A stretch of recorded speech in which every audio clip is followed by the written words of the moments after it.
Assalamualaikum warahmatullahi wabarakatuh. Alhamdulillah Rabbil Alamin. Wassalatu wassalamu ala asyrafil anbiya'i wal mursalin. Habibina maulana Muhammadin wa ala alihi wa sahbihi ajma'in. Man yahdillah fala mudilla lah wa man yudlil fala hadiya lah.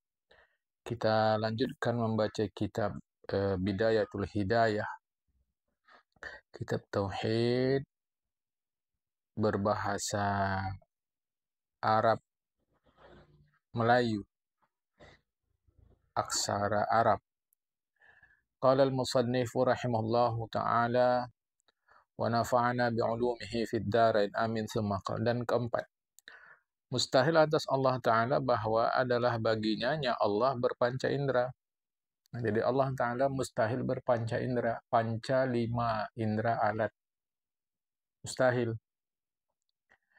Allah bermata untuk melihat, Allah bertelinga untuk mendengar, Allah berhidung untuk membaui atau mencium aroma, Allah punya lidah untuk merasakan sifat daripada benda, mengecap, misalkan rasa manis, asin, asam, pahit. Allah berkulit yang berfungsi untuk sentuhan, merasakan sentuhan, tekanan, dan seterusnya. Itu Allah mustahil. Jadi mustahil Allah Ta'ala berpanca indera. Karena panca indera itu daripada lazim jirim. Jirim mesti ada alatnya. Karena atas itu sifat anggota kepala. Dan di bawah itu sifat anggota kaki. Ya. Kalau di atas dia disebut kepala. Manusia kan di atas kepala dia. Di bawah kaki. Di kanan sifat anggota kanan. Macam tadi kan di atas sifat anggota atas yaitu kepala. Di bawah kaki. Di kanan anggota yang kanan. Di kiri sifat anggota yang kiri. Di hadapan sifat anggota perut. Di belakang sifat anggota yang di belakang pula. Ini bagi Allah Ta'ala mustahil. Sebab indra-indra itu adalah lazim daripada jirim. Jadi secara umum, indra lazim jirim. Artinya jirim itu benda. Ya, jirim itu benda. Mudahnya begitu kita memahami. Meskipun nanti ada namanya jauhar atau jauharul fardi dan seterusnya. Tapi jirim al-jirmu benda. Jadi benda-benda itu ada alat dia untuk berhubungan dengan di luar diri dia. Yang bagi manusia itu disebut panca indera. Mustahil Allah Ta'ala begitu.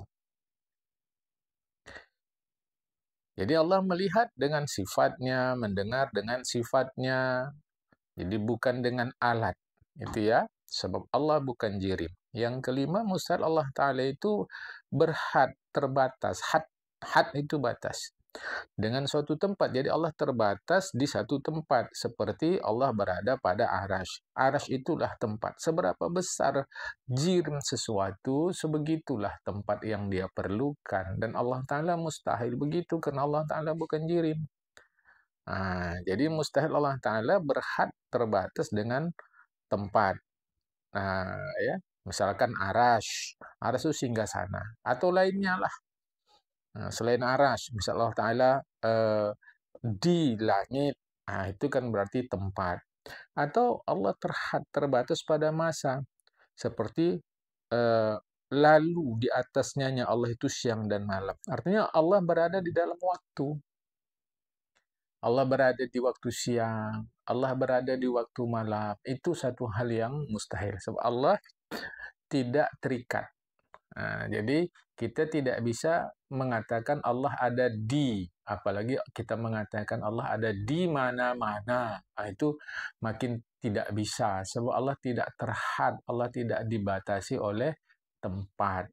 Begitu juga waktu. Allah berada di waktu malam, Allah berada di waktu siang, itu tidak. Jadi berindra mustahil, berbatas waktu dan tempat juga mustahil. Yang keenam, Mustahil atas Allah Ta'ala itu bersifat zatnya yang maha tinggi itu. Kata-kata tinggi ini bukan pula menyebutkan arah atau had tadi, di atas, di bawah, bukan.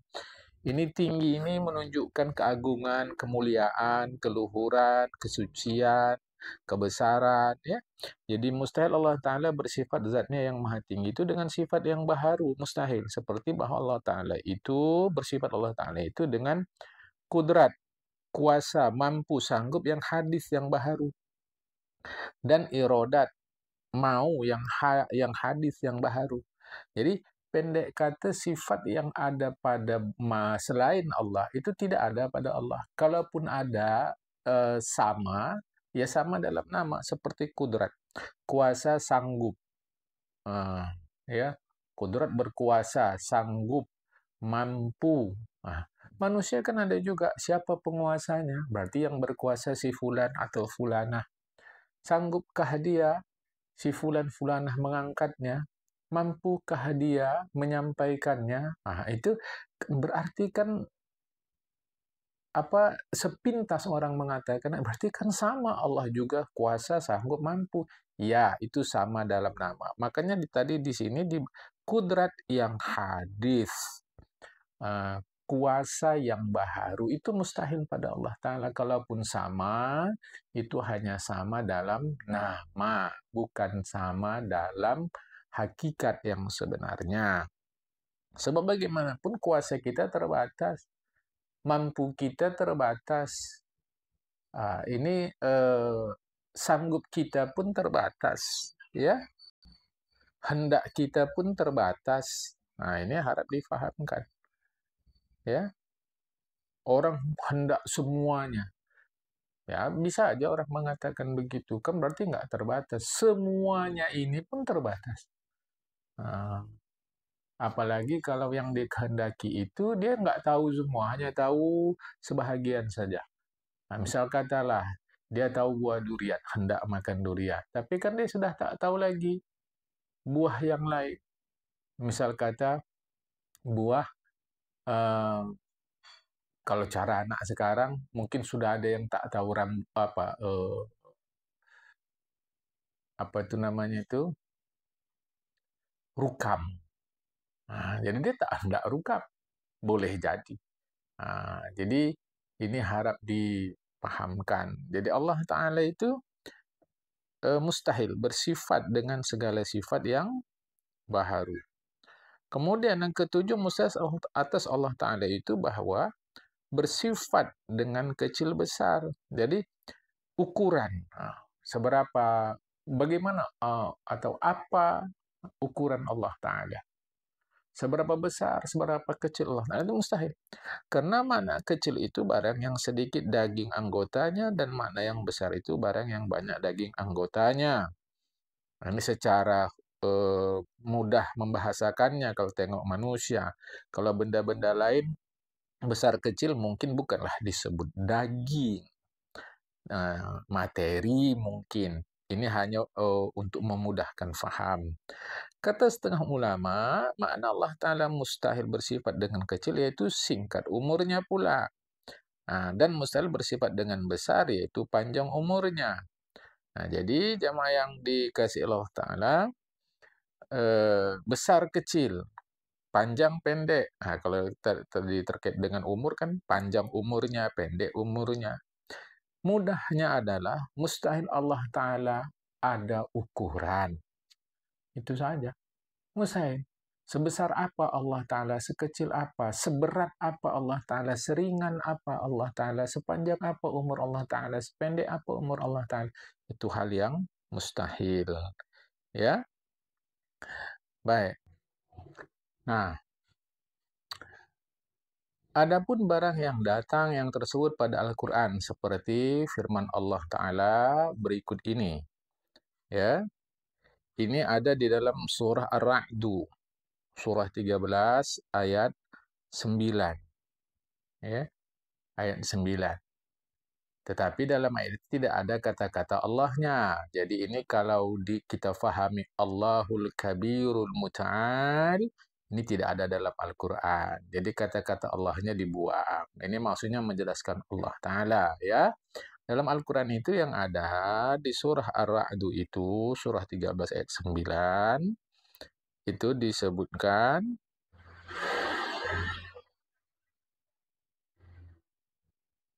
Bismillahirrahmanirrahim, Alimul ghaibi wa syahadatil kabirul muta'al. Jadi ada Al-Kabirul Muta'al. Artinya Allah yang Allah Ta'ala itu maha besar, lagi maha tinggi. Nah, besar tinggi. Lantas orang timbul pemahaman besar itu berarti ukuran Allah. Sebesar apa Allah Ta'ala? Nah, kalau yang memahami besar pula pada tinggi, setinggi apa Allah Ta'ala? Tidak. Maknanya besar di situ adalah besar pada ketuhanan. Jadi ini bukan besar pada ukuran, tapi pada sifat. Ketuhanan Allah Ta'ala itulah yang maha besar. Baik, yang kedelapan, mustahil atas Allah Ta'ala bersifat dengan berkehendak menjadikan segala perbuatan atau berkehendak pada menghukumkan, menetapkan sesuatu dengan satu hukum, satu ketetapan kepada maslahat, manfaat. Mudahnya maslahat itu manfaat. Ya, untuk kita fahami mudahnya, maslahat itu adalah manfaat. Untuk kita mudah faham, ya, maslahat itu manfaat. Artinya gini, mustahil Allah Ta'ala menjadikan sesuatu karena Allah ingin di sesuatu itu ada manfaat. Itu. Ya. Jadi Allah ciptakan sesuatu, Allah terikat kepada manfaat sesuatu itu. Itu yang ditolak oleh Ahlus Sunnah wal Jamaah. Sebab kalau kita fahami Allah Ta'ala berkehendak, bukan, ini jangan salah faham, bukan maknanya sesuatu yang Allah ciptakan tidak ada maslahatnya, tidak ada manfaatnya, bukan. Bukan itu maknanya. Maknanya Allah terikat kepada maslahat itu manfaat. Seperti kita. Kita melakukan sesuatu karena kita melihat ada manfaat sesuatu itu pada kita. Itu jadi sehingga kita terikat oleh sesuatu itu. Tidak bebas kalau bahasa kita Melayu, tergagah. Mau nggak mau kita terpaksa melakukannya oleh karena sesuatu itu ada manfaat bagi kita. Berbeda Allah Ta'ala. Jadi Allah Ta'ala di sini mustahil menjadikan segala sesuatu itu atau menetapkan segala ketetapan itu. Allah berkehendak kepada maslahat. Allah perlu kepada maslahat itu. Itu mustahil. Karena lazim daripada yang demikian itu, kalau kita katakan Allah perlu kepada maslahat itu, Allah berkehendak kepada maslahat itu, mudahnya untuk kita faham maslahat itu manfaat. Kalau begitulah caranya kita berfaham, berarti tiadalah Allah Ta'ala menjadikan suatu atau menetapkan, menghukumkan itu, menetapkan sesuatu, melainkan tergagah. Arti tergagah itu terpaksa. Sedangkan kita sudah mengaji bahwa Allah Ta'ala itu kudrat kuasa. Allah itu iradat, berkehendak. Mustahil Allah Ta'ala itu al-ajzu, lemah, lawan kudrat. Mustahil Allah Ta'ala itu mukrah, dipaksa, lawan daripada iradat, berkehendak. Jadi Allah jadikan sesuatu tidak terikat kepada maslahat atau manfaat. Kalau begitu dia tergagah, terpaksa. Lagi Allah Ta'ala berkehendak kepadanya maslahat itu. Jadi Allah terikat dan Allah berkehendak kepada maslahat itu. Terikat atau berkehendak kepada maslahat yang demikian itu adalah kekurangan pada Allah Ta'ala. Itu mustahil. Satu hal yang menunjukkan kekurangan pada Allah Ta'ala. Betapa Allah Ta'ala begitu? Yaitu Allah Ta'ala, betapa bisa begitu? Ya, itu tak demikian. Tak mungkin Allah Ta'ala satu tergagah. Ini dia, ini tergagah. Mustahil Allah tergagah itu terpaksa. Ya. Yang kedua berarti Allah berkehendak. perlu kepadanya. Itu suatu hal yang mustahil. Sesuatu yang perlu kepada sesuatu yang lain, maka sesuatu yang pertama itu terikat kepada sesuatu yang lain itu. Itu hal yang mustahil Allah Ta'ala. Padahal yaitu Allah Ta'ala menjadikan ia dengan ikhtiarnya, dengan kemauannya. Lagi kaya. Kaya ini maknanya tidak perlu daripada sekalian makhluk. Jadi Allah Ta'ala menjadikannya dengan ikhtiarnya sendiri, dengan kemauan Allah Ta'ala. Ikhtiar itu kemauan bebas Allah Ta'ala. Jangan fahamkan ikhtiar Allah Ta'ala sama dengan ikhtiar kita pula. Tidak, ini balik macam tadi, yaitu kosakatanya sama, pengertiannya berbeda. Ya, jadi ikhtiar Allah Ta'ala dengan inisiatif Allah Ta'ala. Kaya Allah, arti kaya itu terbebas, tidak terikat dari sekalian makhluk. Lah, bagaimana dengan firman Allah Ta'ala berikut ini? Adapun firman Allah Ta'ala, ini surah Az-Zariyat, surat 51 ayat 56. Bismillahirrahmanirrahim. Wa ma khalaqtul jinna wal insa illa liya'budun.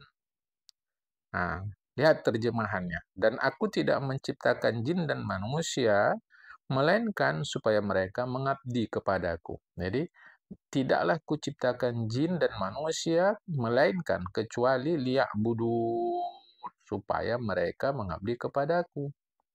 Lihat ya, ini bagaimana ini kita memahami.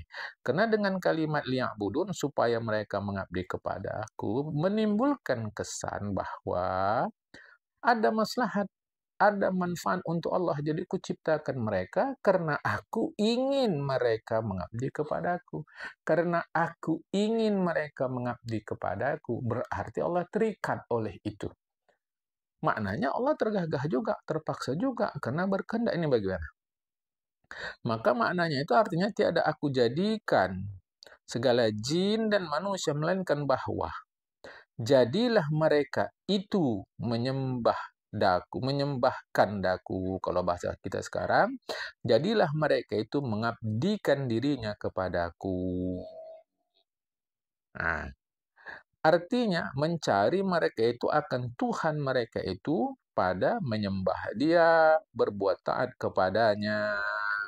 Jadi, kata-kata liya'budun di dalam Az-Zariyat surat 51 ayat 56 itu, ini menunjukkan hikmah. Tidaklah kuciptakan jin dan manusia, melainkan hikmahnya mereka mengabdi kepadaku. Jadi kata-kata di supaya atau karena bukan menunjukkan keperluan Allah akan maslahat pengabdian makhluk kepada Allah, tapi menunjukkan hikmah. Sehingga kalau kita artikan secara lengkap, tidaklah kuciptakan jin dan manusia, melainkan hikmahnya mereka mengabdi kepadaku. Ini lebih tepat, ya. Sebab kalau tidak begitu nanti menimbulkan pemahaman kepada sebahagian orang bahwa Allah Ta'ala perlu kepada pengabdian kita. Buktinya ayat ini, kata mereka, kecuali, lihat ya, tidaklah kuciptakan jin manusia kecuali karena atau supaya mereka mengabdi kepadaku. Itulah terjemahannya lagi yang bisa dalam bahasa Indonesia. Nah, kata-kata karena atau supaya menimbulkan pemahaman berarti Allah Ta'ala terikat pada penciptaan itu. Sebab penciptaan itu supaya jin, supaya makhluk mengabdi kepada Allah. Berarti Allah terikat. Ini menimbulkan pemahaman yang keliru. Makanya kita mengartikan tadi, tidaklah kuciptakan jin dan manusia, melainkan hikmahnya mereka mengabdi kepadaku. Jadi hikmah penciptaan adalah pengabdian. Inilah 8 poin. 8 poin, 8 bahagian, 8 hal, terserahlah apa menyebutkannya, yang mustahil pada diri Allah Ta'ala. Tetapi, dan menambahi setengah ulama atas yang 8 ini, 2 pula yang lain. Jadi 10. Pertama, mustahil Allah Ta'ala itu berhampir bagi diri. Jadi mustahil Allah Ta'ala dekat. Nah, mustahil Allah Ta'ala dekat. Jadi kalaupun ada ayat Al-Quran menyebutkan Allah itu dekat kepada kita, itu juga maknanya adalah kiasan. Nah, ya, seperti di dalam surat Qaf. Dalam surat Qaf, surat 50 ayat 16. Bismillahirrahmanirrahim. Wa nahnu aqrabu ilaihi min hablil warid. Itu dalam surat Qaf. Kami lebih dekat kepadanya daripada urat lehernya. Berarti Allah dekat dengan kita. Nah, lebih dekat. Kalau dekat berarti bisa jauh. Bukan. Itu adalah makna imani, makna spiritual, makna jiwa. Contoh kita satu ketika merasakan kok dekat kali awak dengan Allah Ta'ala. Kalau kita dekat dengan Allah, tentu Allah dekat pula lah dengan kita. Nah, kan begitu berarti jarak. Tidak. Ini makna pengertian secara spiritual, secara kejiwaan, secara perasaan iman. Ya. Yang kedua, tambahan dari 8, mustahil Allah Ta'ala itu pada pikir seorang. Artinya, mustahil Allah Ta'ala itu seperti yang dipikirkan oleh manusia. Oh, Allah tuh kayak gini. Allah tuh kayak gitu, mustahil. Karena kalau Allah bisa dikekkan, Allah tuh kayak gini, berarti ada yang sebanding dengan Allah Ta'ala. Nah, sedangkan Al-Quran sudah katakan, Bismillahirrahmanirrahim, laisa kamitslihi syai'. Enggak ada. Allah kayak gitu, enggak. Kayak gitu. Jadi Allah itu bukan kayak gini, bukan kayak gitu. Nah, ya, jadi mustahil. Baik. Maka jadilah perhimpunan sekaliannya itu 10 perkara yang sudah engkau lihat dan engkau ketahui. Nah, ini ya. Baik, kita teruskan. وكذا يستحيل عليه تعالى ألا يكون قائما بنفسه بأن يكون صفة يكون بمحل أو يحتاج إلى مخصصين. Dan yang kelima, mustahil Allah Ta'ala tiada berdiri dengan sendirinya. Kata-kata berdiri lagi bukan maknanya tegak, lawan daripada duduk, rebah, atau berbaring, bukan. Ya, berdiri maknanya ini berdiri dengan sendiri, maknanya Allah Ta'ala mandiri. Tak perlu kepada apapun di luar dirinya. Nah, jadi mustahil yang kelima, Allah tidak begitu. Maknanya Allah perlu kepada sesuatu di luar dirinya. Nah, itu satu hal yang mustahil. Yaitu lawan qiyamuhu binafsihi. Qiyamuhu binafsihi itu Allah mandiri. Tidak perlu. Arti Allah mandiri tidak perlu kepada selain dirinya. Nah, itu ya. Sementara yang mustahil Allah tidak begitu. Maknanya Allah perlu. Nah, ya. Yaitu yang disebut, yang punya karangan dengan katanya, dan demikian lagi. Mustahil atas Allah Ta'ala bahwa tiada berdiri ia dengan sendirinya. Bahasa kita, mustahil Allah Ta'ala tiada mandiri. Apa contoh tiada mandiri itu? Atau apa pemahaman tiada mandiri itu? Seperti bahwa adalah ia sifat yang berdiri dengan zat. Allah itu zat, bukan sifat. Sifat nggak bisa dia berdiri sendiri. Dia perlu kepada sesuatu di luar dirinya. Apapun sifat itu. Lihatlah, apapun sifat itu. Perhatikan. Yang namanya sifat, nah, ya, itu dia mesti menumpang pada zat. Besar, kecil, apa sajalah.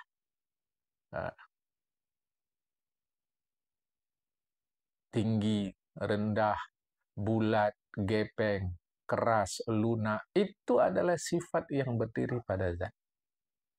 Nah, ya.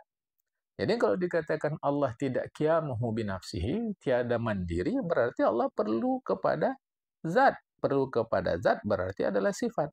Atau berkehendak kepada yang menjadikan dia. Itu namanya mukhassis. Perlu kepada yang menjadikan dia. Sifat perlu menunjukkan kekurangan pada zat Allah Ta'ala. Itu sifat makhluk. Makhluk itu mesti perlu kepada di luar dirinya. Dan kalau bagi makhluk itu justru menunjukkan kepastian dia makhluk. Sempurna dia sebagai makhluk adalah ketika dia perlu kepada sesuatu di luar diri. Sempurna pada diri Allah adalah ketika Allah Ta'ala tidak perlu kepada sesuatu di luar dirinya. Nah, kapan Allah ketika perlu kepada sesuatu di luar dirinya? Enggak pernah. Jadi kesempurnaan Allah Ta'ala tidak perlu kepada apapun di luar dirinya. Kesempurnaan ciptaan atau makhluk Allah Ta'ala adalah ketika dia perlu kepada di luar dirinya. Wa qad yastahilu alaihi ta'ala ala yakuna wahidan bi an yakuna murakkaban fi dzati aw yakuna lahu mumathilun fi dzati aw sifatihi aw yakuna ma'ahu fil wujudi mu'athirun fi fi'lin min al-af'ali. Berikutnya dan yang kelima. Dan yang keenam. Ya, yang keenam, tiada esa ia. Mustahil. Itu lawan daripada wahdaniyat esa, tunggal. Setunggalnya Allah lah, seesanya Allah. Ya. Dan inilah kesudahan lewat sifat salbiyah. Ya. Jadi sifat salbiyah itu mustahil. Begini. Kan? Kan waktu qidam, baqa itulah salbiyah. Lawan daripada sifat salbiyah itu ini. Ya. Yang bahagian akhirnya adalah Allah Ta'ala itu tidak besar. Yang menyebutkan dia oleh yang mempunyai karangan dengan kata demikian lagi, mustahil atas Allah Ta'ala bahwa tiada ia esa, tiada satu, tiada tunggal, mustahil. Apalah pengertiannya? Seperti bahwa adalah ya Allah Ta'ala bersusun pada zatnya. Zatnya itu ada komposisi. Itu mustahil. Yang benda-benda yang kita nampak saat ini satu, itu susunnya tersusun dari komposisi. Ada susunannya, tersusun dari sesuatu yang lain. Walaupun sesuatu yang lain itu sejenis, tapi tetap saja dia ada susunan. Allah Ta'ala tidak begitu. Atau adalah baginya Allah yang menyerupai pada zatnya atau sifatnya, itu mustahil. Karena kalau ada yang serupa dengan Allah, berarti Allah tidak esa lagi, sekurang-kurangnya dua. Ya. Jadi, zat Allah, diri Allah bersusun, itu hal mustahil. Di luar diri Allah ada yang sama dengan Allah. Itu juga mustahil. Karena kalau terpenuhi dua unsur ini, berarti zat Allah tersusun atau ada yang sama dengan Allah, maka berarti Allah itu tidak lagi esa, tidak lagi tunggal, tidak lagi satu. Apalagi pengertiannya bahwasanya Allah Ta'ala itu mustahil tidak esa. Atau adalah sertanya Allah pada menjadikan sesuatu. Dalam menjadikan sesuatu, ada peran serta selain Allah Ta'ala. Ini satu hal yang mustahil. Jadi ada serta Allah Ta'ala. Jadi adalah serta Allah Ta'ala itu pada menjadikan sesuatu. Jadi dalam menjadikan sesuatu itu ada beserta Allah Ta'ala memberi bekas pada perbuatan daripada segala yang lain daripada Allah Ta'ala. Ya. Maksudnya, memberi bekas itu bahasa Arab, kitab Arab Melayu. Kalau pada kita menciptakan begitu mudahnya. Karena bekas itu adalah asarun. Asarun itu artinya efek. Jadi, kalaulah Allah tidak esa, maknanya ada beserta Allah pada menjadikan sesuatu yang mampu memberikan efek pada perbuatan. Jadi, misal kata menciptakan bumi. Atau menciptakan apa sajalah. Ada selain Allah bersama Allah. Berarti Allah Ta'ala juga tidak esa. Karena ada yang bersama Allah menjadikan sesuatu. Nanti kita akan lihat lagi ya. Artinya mustahil atas Allah Ta'ala itu bahwa zatnya bersusun daripada dua jauhar. Jauhar ini dua jauhar atau lebih. Kalau bahasa sekarang mungkin bisa diartikan molekul atau yang lebih halus lagi atom dan seterusnya. Jadi mustahil Allah Ta'ala, diri Allah Ta'ala, zat Allah Ta'ala mustahil tersusun daripada dua bahagian benda yang paling kecil. Kalau kitab Melayu atau kitab Arab pun sebutnya jauhar. Nanti ditambah lagi jauharul fardi. Artinya zat yang paling halus. Tersusun dari dua itu hal yang mustahil. Atau lebih. Atau kita pula katakan, dan zat yang lain seperti zat Allah. Itu juga hal yang mustahil. Jadi diri Allah tidak tersusun dari benda apapun, sehalus sekecil apapun. Kalau sekarang seperti sekarang kan ada disebut molekul atom. Nanti proton, elektron, neutron.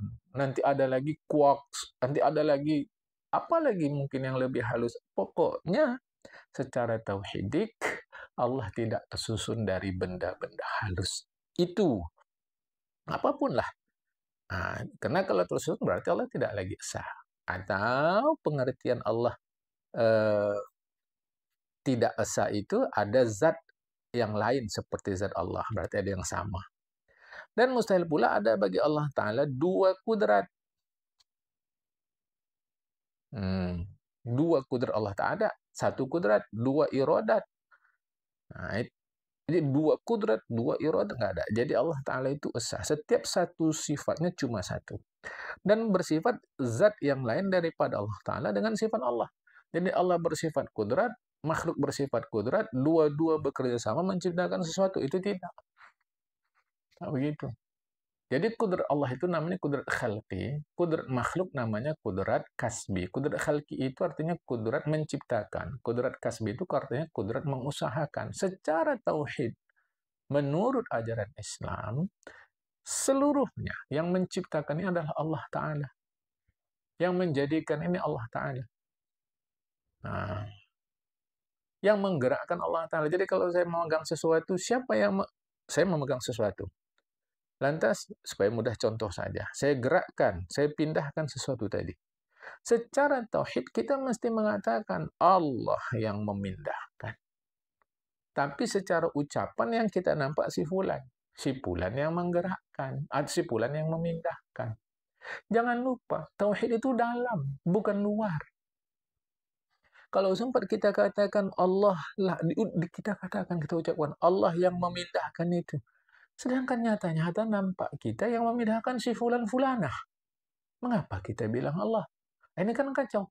Kesudahan kita mengatakan nanti, atau malah lebih hebat lagi meyakini, si fulan itulah Tuhan. Karena kan tadi kita bilang Allah yang memindahkan. Sedangkan yang nampak di mata adalah si fulan atau fulanah. Berarti si fulan-fulanah itulah Tuhan, akan berbahaya. Berbahaya itu. Cuma kan agama mengajarkan, ada bahagian luar syariat, ada bagian dalam hakikat. Hakikat itulah tauhid. Dan itu di dalam, maka jalan dia seiring. Mudahnya contoh macam selalu saya contohkan. Durian itu halus atau tajam? Orang bilang, dagingnya halus, durinya tajam. Kan nggak begitu. Begitu kita tanya, durian itu halus atau tajam? Langsung orang bilang tajam. Tapi benak kita langsung ke daging durian. Jadi durian itu tajam atau halus? Nggak akan kita bilang lagi. Kulitnya apa isinya? Nggak akan begitu. Langsung tajamkah kulit? Tajamkah durian? Tajam. Karena yang fokus langsung asosiasi pikiran kita kepada kulitnya. Tapi benak kita yang di dalam adalah pada isinya. Ini juga sama. Siapa yang menggerakkan itu? Atau siapa yang memindahkan barang tadi? Yang nampak syariat adalah si fulan-fulanah. Tapi langsung di benak kita adalah Allah Ta'ala. Rambutan itu mulus atau ada rambutnya? Tergantung. Isinya atau kulitnya kan tidak begitu. Langsung kita katakan berambut. Itulah syariat luar. Tapi seketika mulut kita, pikiran kita, mata kita mengatakan, menjawab pertanyaan tadi berambut, tapi di benak kita, konten isinya adalah mulus. Ini pun sama. Jadi itu namanya kudrat khalqi, kudrat kasbi. Seluruhlah apa hal. Apa saja. Siap. Ini pada yang negatif. Pada yang negatif, orang nanti akan menuhankan manusia. Pada yang positif, ya tadi, luar sebut apa yang nampak, dalam langsung berkeyakinan. Ini hati-hati ya. Jadi, kalau kita katakan siapa yang membangun bangunan ini. Itu tentu maksud pertanyaan adalah syariat, bukan hakikat. Kita akan mengatakan ya, pekerja, para ahli, tak boleh kita bilang, itu bukan Allah, bukan begitu. Tetap di benak kita adalah Allah Ta'ala. Gitu ya, tapi di luar kita menyebut ahli tadi. Sehingga kan disebut di sini, dan tiada mengapa mupakat sama pada nama, seperti dikata pada hamba baginya kudrat, manusia punya kuasa, iradat, manusia punya kehendak, dan lainnya, daripada sifat yang sah dikata pada mereka itu, seperti alim, dia mengetahui, hayun, dia hidup, dan sami, dia mendengar. Ya, dan itu tak apa, tak ada masalah. Ya, itu hanya sama dalam nama. Dan hanya saja yang tidak boleh dikata lagi mustahil bahwa ada bagi hamba itu kudrat yang mengeluarkan dengan kudrat tadi perkara ada daripada tiada kepada ada. Dengan mengeluarkan dengan dia perkara daripada tiada kepada ada. Maksudnya, nggak boleh kita meyakini mutlak bahwa dialah yang mengadakan daripada tiada. Atau meniadakan daripada yang ada. Benda yang nggak ada, diadakan semata-mata kemampuan dia. Itu tak boleh. Dari tiada kepada ada. Atau yang ada dibinasakan menjadi tiada. Semata-mata kemampuan dia. Itu nggak boleh. Mengatakan itu pun secara mutlak, dialah yang mengadakan. Atau dialah yang meniadakan. Nggak boleh. Itu nggak boleh. Dan ilmu yang meliputi dengan sekalian maklumat. Segala maklumat. Segala objek yang diketahui, dia mengetahui semuanya, itu nggak boleh. Dan lainnya lah daripada ketentuan sifat ketuhanan. Itu tak boleh. Karena berarti ada yang sama dengan Allah Ta'ala. Lagi kenyataan pun mengatakan begitu. Kita mengadakan sesuatu mesti gabungan unsur-unsur A, B, C, D, dan seterusnya. Mesti begitu. Nggak ada yang tiba-tiba langsung ada dengan sendirinya. Apa cara sekarang? Komputer misalnya kata, itu mesti ada unsur-unsur sebelumnya. Jadi bukan mengadakan mutlak atau meniadakan mutlak. Ya. Atau secara lebih rendah kita mengatakan dia mampu mengadakan dengan sendirinya, walau dengan bantuan unsur benda-benda ABCD. Dan mampu dia meniadakan dengan sendirinya tanpa kuasa Tuhan. Wah, itu nggak boleh, makin nggak boleh. Ya. Dan mustahil pula Allah Ta'ala ada besertanya serta Allah Ta'ala pada menjadikan sesuatu memberi bekas pada perbuatan daripada segala sebab yang beradat, memberi bekas pada barang yang menyertai dia. Jadi maksudnya ini secara mutlak, benda itulah yang menimbulkan efek pada sesuatu yang lain. Itu nggak boleh. Ya, nggak boleh kita katakan begitu. Memberi bekas itu memberi efek.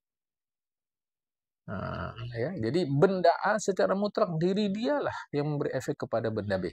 Lihat supaya lebih terang. Apabila engkau ketahui yang demikian itu, maka tiada memberi bekas bagi api pada menghanguskan. Artinya bukan api yang membuat benda lain itu hangus dengan kuasa api itu sendiri, bukan. Seperti api Nabi Allah Ibrahim alaihissalam tatkala ditunuh itu dibakar Nabi Ibrahim oleh Namrud la'natullah alaihi, la'natullah alaihi.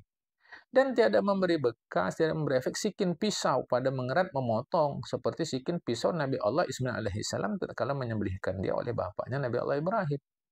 Karena hendak menyempurnakan kurbannya yang kurang itu. Pada kata setengah ulama bahwasanya sikin itu lalu pada leher Nabi Ismail. Ini persoalan lain. Ya, apakah leher itu pisau itu lewat di leher Nabi Ibrahim, Nabi Ismail atau tidak, itu persoalan lain. Yang jadi persoalan kita adalah api tidak menghanguskan dengan dirinya sendiri. Ini namanya sebab beradat. Pisau tidak mengerat, memotong dengan diri sendiri. Artinya sebab beradat itu adatnya api membakar. Tapi bisa terjadi di luar adat. Contoh pada Nabi Ibrahim. Adatnya pisau memotong, tapi bisa terjadi di luar adat. Contoh pada Nabi Ismail. Pada Nabi Ibrahim api tidak membakar. Pada Nabi Ismail pisau tidak memotong. Ya. Jadi kata sebagian ulama, lewat di leher Nabi Ismail. Tapi ada pun pada setengah ulama bahwasanya sikin pisau itu lalu pada lehernya, tapi tiada bersentuh sekali-sekali. Persoalan ini keluar daripada misal kita ini. Ini nggak menjadi urusan kita, ya. Meskipun begitu adalah ini kaul pendapat yang mengatakan kena dilewatkan di leher tapi tidak sentuh, tidak terkena itu. Dan inilah kaul yang muktamad. Jadi kalau tadi kena, nomor dua, pendapat kedua mengatakan tak kena. Dan tiada mengapa pada misalkan itu dengan kaul yang dhaif. Nah, ini di luar urusan kita ya. Apakah pisau itu dilalukan di atas leher Nabi Ismail atau tidak? Atau kalaupun ada yang mengatakan dilalukan, tapi tak kena. Itu pendapat yang daif. Ya, itu pendapat yang muktamad, itu pendapat yang kuat. Tapi begitupun itu bukan urusan kita, ya. Dan tiada memberi bekas bagi makanan pada mengenyangkan. Ya. Jadi bukan makanan yang mengenyangkan, bukan pisau yang memotong, bukan api yang membakar. Secara tauhid dalam, kita semua mesti mengatakan Allah. Macam manapun dibakarkan, kalau Allah tak mau terbakar, pada Nabi Ibrahim contoh, bagaimanapun tajamnya pisau dipotongkan sesuatu, kalau dia Allah tak mau, tak jadi. Contoh Nabi Allah Ismail. Bagaimanapun hebatnya makanan, enak, mengenyangkan, kalau Allah tak mau, tak jadi. Ya. Dan belum lagi aku lihat misal ini pada kitab yang sudah dilihat, kata Tuan Syekh. Dan jika memberi bekas pada perkara ini, saya lazimlah bahwa tiada ada Tuhan itu esa pada sekalian perbuatan. Artinya, kalaulah api bisa membakar dengan dirinya sendiri tanpa bantuan siapapun, semata-mata diri api yang membakar, semata-mata pisau yang memotong, semata-mata makanan yang mengenyangkan, berarti Allah tidak esa lagi. Karena ada kudrat yang lain selain kudrat Allah Ta'ala. Nah, jadi gini, sebelum dilanjutkan dalam pertemuan berikut, ini untuk pertemuan hari ini aja. Jadi bagaimana kita memandang sebab-sebab beradat itu? Adatnya api membakar, adatnya pisau memotong, adatnya makanan mengenyangkan. Bagaimana secara ilmu tauhid kita memandang itu? Untuk pertemuan kali ini, dalam hati kita semua kuasa Allah. Dalam hati kita, saya ingatkan ya, dalam hati kita, dalam benak kita, itu semua kuasa Allah. Lantas bagaimana kalau ada yang berfaham, apilah yang membakar. Oh, bukan api membakar, tapi Allah cuma mestilah disentuh api baru terbakar dan seterusnya. Bagaimana pemahaman-pemahaman seperti itu? Itu nanti dalam pertemuan berikutnya. Insya Allah. Hari ini sampai sini dulu. Assalamualaikum warahmatullahi wabarakatuh.